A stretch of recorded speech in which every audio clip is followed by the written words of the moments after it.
เป็นการพูดถึงคุณสมบัติความดีแบบแยกส่วนเช่นพระมหาชนกก็พูดถึงความวิริยะอุตสาหะหรือการให้ทานของพระเวสสันดรก็ให้ทานจนไม่รับผิดชอบต่อครอบครัวหรืออะไรแต่ในความเป็นจริงมันไม่ใช่แบบนั้นนะครับแล้วเมื่อไหร่ที่ผมฝันถึงตอนที่อยู่ในคลาสมหาลัยนะก็แสดงว่ากำลังมีความผิดปกติขึ้นในสภาวะอารมณ์และแสดงว่าผมกำลังกังวลอะไรบางอย่างนี่คือรายการ Art Citizens พลเมืองศิลปะรายการที่เชื่อมโยงเอาผู้ที่รักและสนใจในงานศิลปะมาร่วมพูดคุยแลกเปลี่ยนมุมมองทัศนคติแพชชั่นของเขาที่มีต่อโลกศิลปะ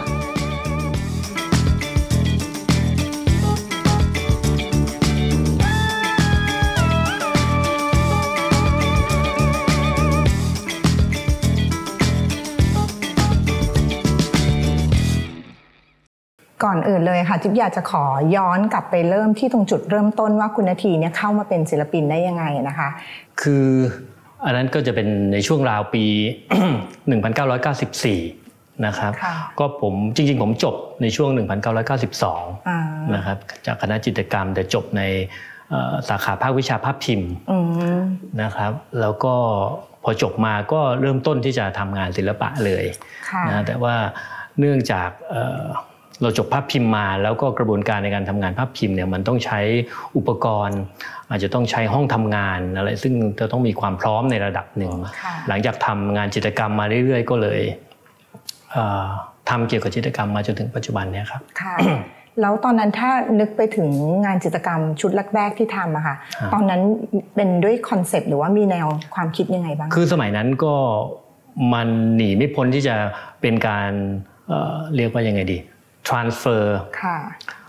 รูปลักษณ์จากผลงานที่เราทำต่อเนื่องมาสมัยเรียนในคณะจิตรกรรมมหาวิทยาลัยศิลปากรนะครับก็สมัยนั้นผมจบวิทยานิพนธ์ด้วยลักษณะผลงานภาพพิมพ์ที่มีลักษณะใกล้เคียงกับงานของพวกเยอรมัน expressionist นะครับก็จะมีร่องรอยการขีดเขียนมีเรื่องของกราฟฟิตี้มีเรื่องของอะไรแบบนี้เพราะฉะนั้นงานจิตรกรรมในชุดแรกๆก็จะเป็นในลักษณะแบบนั้นนะครับเพียงแต่ว่าทำด้วยสีน้ำมันสีอะคริลิกอะไรอย่างเงี้ยก็จะ ทำอย่างนั้นอยู่ประมาณ2 ปีนะครับจากนั้นก็ค่อยๆพัฒนาค่อยๆเดินทางผ่านจิตรกรรมมาเรื่อยๆคิดว่างานชุดไหนเป็นงานที่ทำให้เป็นที่รู้จักในระดับนานาชาติในระดับนานาชาติน่าจะเป็นงานที่เริ่มต้นในช่วงสักปี 2006นะครับปี 2006 ที่เป็นการเคลือบงานจิตรกรรมสมัยโบราณที่ผมไปคัดลอกมาอีกทีหนึ่งอะไรแบบนี้ฮะแล้วก็มีรูปจิตรกรรมรูปดอกไม้ดอกทิวลิปต่างๆที่ถูกเคลือบสีนะครับอันนั้นก็จะเป็นช่วงแรกๆที่วงการศิลปะในต่างประเทศเริ่มรู้จักเราเคยได้ยินเหมือนกันนะคะว่าคุณนาทีเคยสัมภาษณ์เหมือนกันว่าเป็นที่รู้จักชุดหนึ่งที่พูดถึงกันเยอะๆก็จะเป็นชุด Altar Piece ด้วยไหมคะ Altar Piece ครับคือมันถูกพูดถึงเยอะเพราะว่างานมันถูกนำไปแสดงหมุนเวียนในพิพิธภัณฑ์และในแกลเลอรี่หลายที่พร้อมๆกัน Altar Piece มันเป็นภาพประดับแท่นบูชานะครับแล้วก็ในช่วงนั้นเนี่ยมันมีความคิดเกี่ยวกับเรื่องของการจะนำเสนอเรื่องเกี่ยวกับ Christianity นะครับแล้วก็เรื่องของศาสนาพุทธนะครับเรื่องเกี่ยวกับลัทธิอาณานิคมเรื่องเกี่ยวกับทำไมเราถึงต้องมีแนวคิดแบบตะวันตกทำไมเราต้องทำงานศิลปะแบบตะวันตกอะไรแบบนี้เป็นเรื่องอะไรแบบนี้ซึ่งมันถูกปูทางความคิดนี้มาตั้งแต่ผลงานในช่วงปีก่อนหน้าปี 2000 มาแล้วอะไรเงี้ยครับเพราะชุดนั้นเนี่ยมันมีความสมบูรณ์ในความคิดของผมในจุดหนึ่งตรงที่ว่ามันผนวกเอารูปลักษณ์ของงาน Altar Piece นะครับจะด้วยกรอบจะด้วยการนำเสนออะไรก็ตามบวกกับสาระในทางพุทธเข้าไปนะครับมันก็เลยกลายเป็นรูปแบบหนึ่งซึ่งกินเนื้อความได้ให้กว้างทั้งฝั่งตะวันตกและฝั่งตะวันออกนะครับแล้วก็บวกกับบริบทของตัว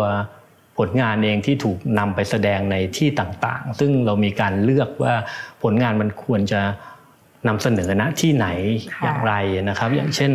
ที่มีชื่อเสียงมากที่สุดก็น่าจะเป็นครั้งที่แสดงที่ฟิลิปปินส์นะครับ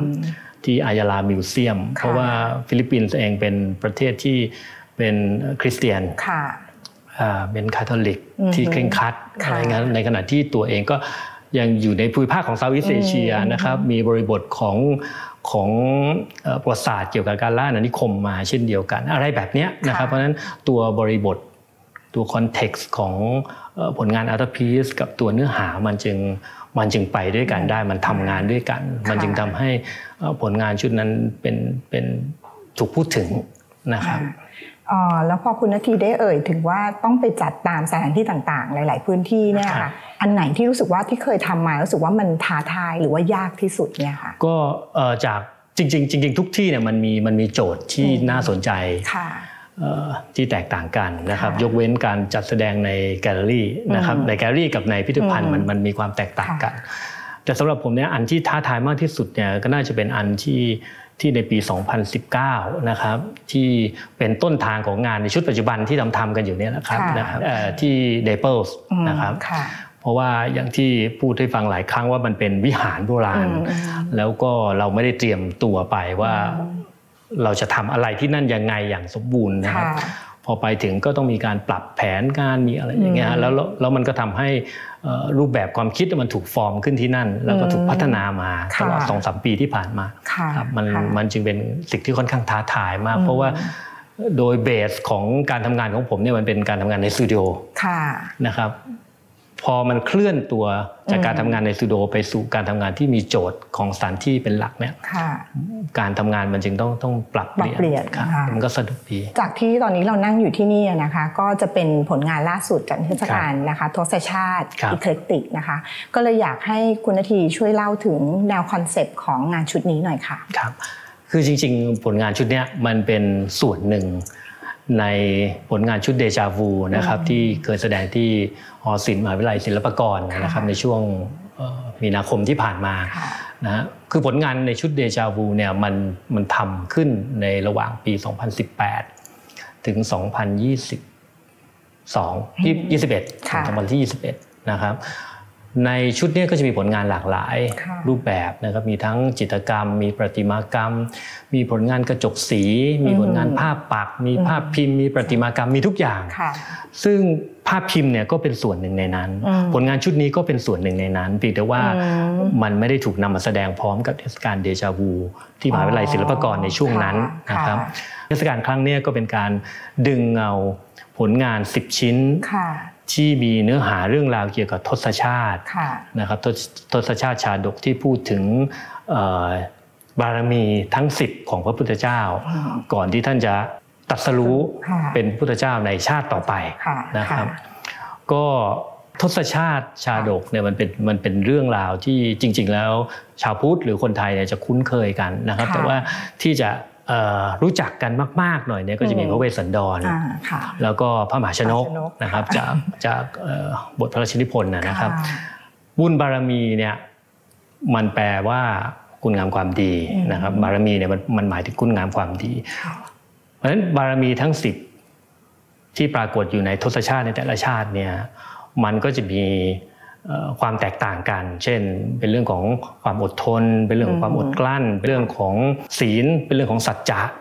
เป็นเรื่องของความเมตตาเป็นเรื่องของทานเป็นเรื่องของอะไรเงี้ยซึ่งจริงๆแล้วมันเป็นคุณสมบัติของการเ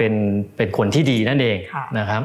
อันนี้เราจะมีความเข้าใจที่คลาดเคลื่อนไปนิดนึงจากการนำเสนอของทศชาติที่เราไม่ได้เข้าไปเจาะในรายละเอียด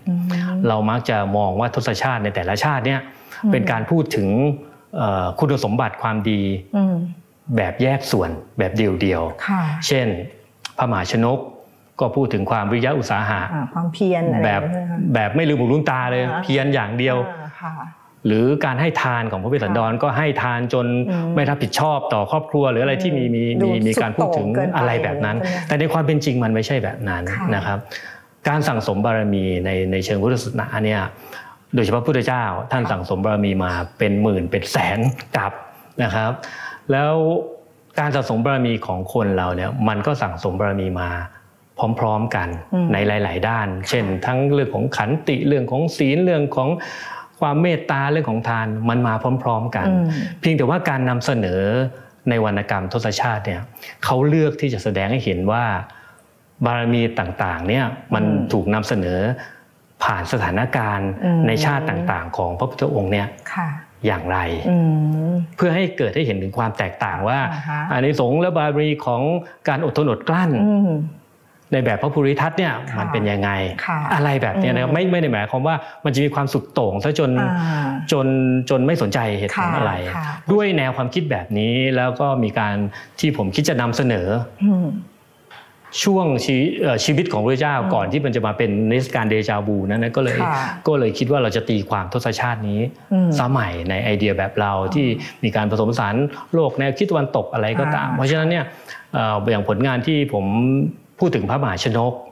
เป็นรูปคนที่ว่ายน้ำกลางมหาสมุทรอะไรเงี้ยของผมมันก็จะเป็นพระมหาชนกที่ใช้อุปกรณ์เครื่องทุ่นแรงหรืออะไรบางอย่างนะครับมันจะไม่ใช่ความวิทยาศาสตร์แบบโง่ๆไปเรื่อยๆแล้วไม่รู้จะว่ายไปทิศทางไหนก็ไม่รู้เพราะผมเชื่อว่าบุคคลอย่างมหาชนกได้รับการไว้วางใจให้แต่งสำเภาไปค้าขายได้ไปเรียนรู้เทคโนโลยีได้ไปสู่ในดินแดนอีกต่างๆเพื่อเอาวิทยาการอะไรกลับมาแลกเปลี่ยนย่อมที่จะมีองค์ความรู้ในตัวเองเนี่ยสูงพอสมควรนะครับถ้าพูดเป็นคนธรรมดาก็อย่างถ้าเป็นวัยรุ่นหน่อยก็คือไม่ต่างอะไรจากลูฟี่นี่เองลูฟี่ในนะครับที่โจรสลัดนั่นแหละเพราะฉะนั้นเขาต้องมีความเป็นผู้นำมีความมีของในตัวเยอะพอสมควรนะครับนั้นรวมถึงเทคโนโลยีแกดเจ็ตอะไรต่างๆเพราะฉะนั้นผมก็เลยใส่เป็นกิมมิคเข้าไปโอเคเข้าใจค่ะจากที่ได้สังเกตนะคะยุ้ยสังเกตว่าคุณนาทีเนี่ยถือว่าเป็นศิลปินคนแรกๆเลยค่ะที่ได้ทำงานร่วมกับแกลเลอรี่นะคะว่าทำไมคุณนาทีถึงตัดสินใจร่วมทำงานกับระบบแกลเลอรี่ค่ะคือผมทำกับแกลเลอรี่มาตั้งแต่ปีประมาณตั้งแต่เริ่มต้นทำอาชีพนี้แล้วกันนะฮะผมเชื่อว่าแต่ละคนมันมีบทบาทหน้าที่ของตัวเองนะครับเรามีหน้าที่ในการทำงานศิลปะในการผลิตในการสร้างสรรค์ผลงาน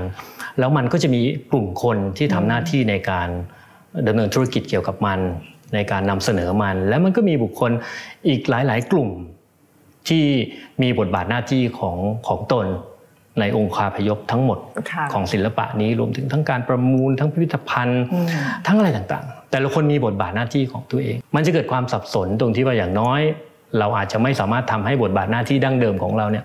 มีประสิทธิภาพอย่างแท้จริงก็ได้เพราะว่าเราต้องพะวงบทบาทอื่นของเราอีกเรื่องหนึ่งก็คือว่างานคุณนาทีเองก็ได้เข้าสู่ระบบการประมูลในระดับแบบเวทีโลกนะคะหลายๆครั้งเลยทีเดียวเลยอยากทราบว่าคุณนาทีมีความคิดเห็นยังไงเกี่ยวกับว่างานของเราค่ะได้เข้าไปสู่ในระบบประมูลนะคะอย่างที่บอกว่ามันมีบทบาทหน้าที่แต่ละบทบาทที่แตกต่างกันผมเป็นฝ่ายผลิตเราเป็นศิลปินเราอยู่ในบทบาทของการสร้างสรรค์ผลงานออกมามันมีแกลเลอรี่มีพิพิธภัณฑ์มีสถาบันประมูลมีโลกของคอลเลกเตอร์นะครับมันไม่ใช่วงที่เราจะเข้าไป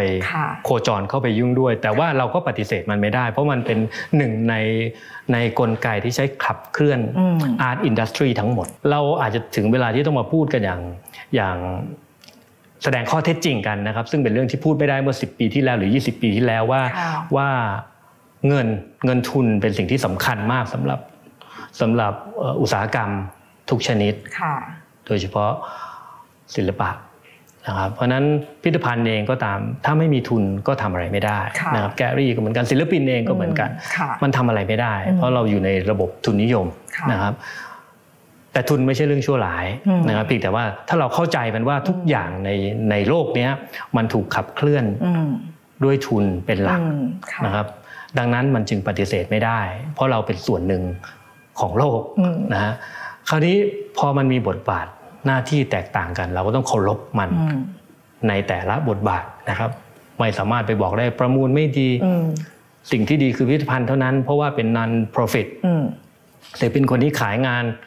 เป็นคอมเมอร์เชียลไม่ดีต้องศิลปินที่ไม่ขายงานเลยหรือขายงานไม่ได้เพราะฉะนั้นในอดีตที่ผ่านมามันจึงมีการแบ่งแยกอย่างชัดเจนมากว่าศิลปินที่ไม่ได้ขายงานหรือขายงานไม่ได้เป็นศิลปินที่น่าจะดีกว่าศิลปินที่ขายงานได้เพราะมันดูคอมเมอร์เชียลมากเลยถ้าคอมเมอร์เชียลก็แสดงว่ายอมให้กับทุนนิยมหรืออะไรก็ตามที่เขาจะสามารถหาเหตุผลมาอธิบายมันซึ่งมันไม่เป็นความจริงนะครับทั้งนั้นถ้านับระยะเวลาการเป็นศิลปินของคุณนาทีเรียกว่า30 ปีได้แล้วนะคะเพราะฉะนั้นตลอดระยะเวลา30 ปีค่ะก็เลยอยากทราบว่าคุณนาทีมีปรัชญาหรือว่าแนวความคิดในการทำงานความเป็นนาทีอุตริยังไงบ้างคะ30 ปีเนี่ยมันก็เหมือนนานนะครับ แต่มันก็เหมือนไม่นาน แล้วผมก็ยังรู้สึกเหมือนเพิ่งจบมาเมื่อไม่นานมานี้นะทุกวันนี้บางทียังฝันถึงตอนเรียนอยู่มหาวิทยาลัยนะแล้วเมื่อไหร่ที่ผมฝันถึงตอนที่อยู่ในคลาสมหาลัยนะก็แสดงว่ากำลังมีความผิดปกติขึ้นในสภาวะอารมณ์แล้วแสดงว่าผมกำลังกังวลอะไรบางอย่างไอ้ตรงเนี้ยมันแสดงเห็นว่ามันเหมือนนานแต่มันก็เหมือนว่ามันไม่นานนะครับแล้วเมื่อผมคิดว่าผมยังเป็นนักศึกษาที่เพิ่งจบมาเมื่อไม่นานมานี้เนี่ยมันก็ยังมีความที่ยังต้องการที่จะเรียนรู้อะไรต่างๆอยู่เสมอผมรู้สึกว่าผมไม่เก่งและจริงๆผมก็ไม่ได้เก่งอะไรผมแค่รู้สึกว่าผมไม่เก่งดังนั้นผมจึงต้องเรียนรู้มันอยู่เสมอนะครับแล้วพอผมเรียนรู้มันใช้มันพอแล้วผมก็วางมันผมก็ไม่เอามันอีกแล้วก็ไปเรียนรู้สิ่งต่างๆใหม่ๆไปเรื่อยๆซึ่งผมไม่รู้ว่าสิ่งนี้มันอาจจะเป็นสิ่งที่ทำให้ผมมีชีวิตชีวาในการทำงานไปได้เรื่อยๆเมื่อไหร่ที่ผมรู้สึกว่าผมจบมานานแล้วเป็นศิลปินแล้วงานอาจจะไม่ดีก็ได้ก็คือไม่หยุดในการที่จะเรียนรู้อะไรใหม่ๆนั่นเอง